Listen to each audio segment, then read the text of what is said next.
I'm Ian Rush and you're watching the Redmen TV. Hello, welcome to the Redmen TV on an afternoon that saw Liverpool beat Tottenham Hotspur by 3-0 at White Hart Lane. Oh yes, if you were down the dumps after Man City, Liverpool's performance here really did put a few smiles back on red faces.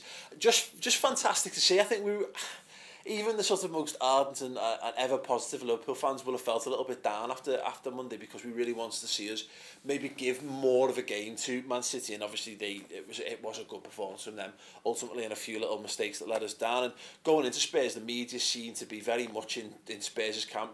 Far more talk about them being pressing for top of the league and less about us and what we were looking to achieve this season. So to go out there and to just, I think, just again comprehensively take Spurs to the sword was very encouraging to see. I think the players who stood out, and it's been covered in commentary a lot, and he got man of the match of Sky.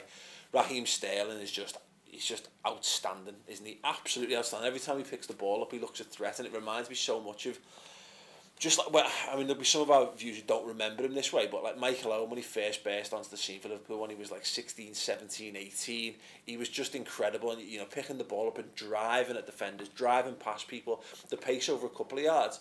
But he's got that, but what he's even showing now is that he's fast over 10, 15, 20, 30.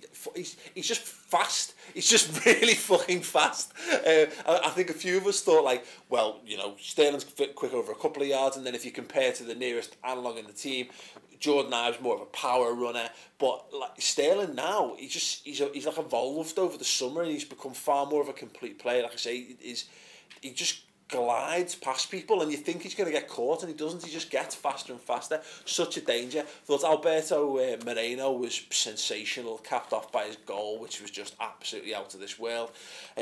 What more can you ask from your attacking fullbacks? And he's shown exactly what Liverpool have been lacking in that position, and again, how hard it is to find someone of that quality. We discussed it on the subscriber show, which for the final word show. If you want to check that out, go to redmentv.com.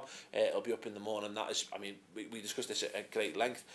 But having a fullback who does that John Arne Riise-esque driving forward from the defence and scoring goals, you look at what we've had to contend with the likes of, I mean, Jose Enrique's fine, John Flanagan's done an outstanding job last season, Glenn Johnson's been largely piss poor, and we've forgotten just what it's like to have someone who you just go on lad, show us what you can do, and he showed us what he could do, and it was absolutely phenomenal.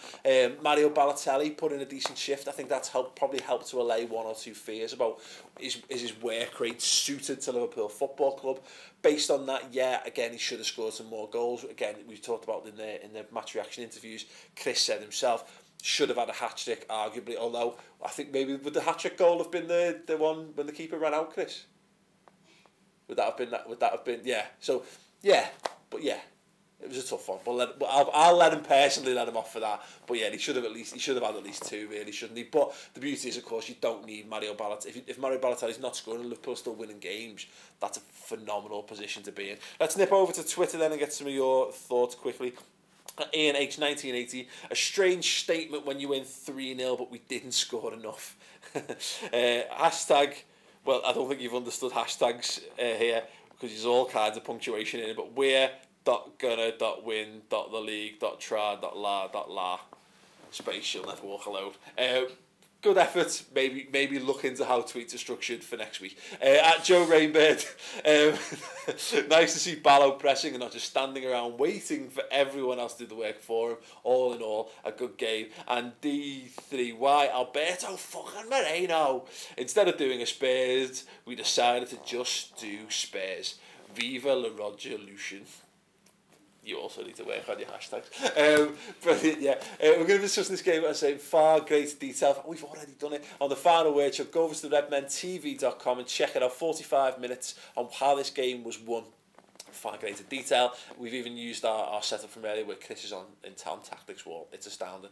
And if you didn't watch the live shows, you missed out big time, particularly on the sound in the first 15 minutes.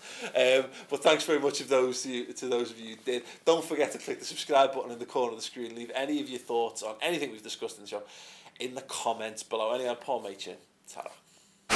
Mario Balotelli, the mad bastard, has signed for Liverpool Football Club in a deal of only 16 million quid.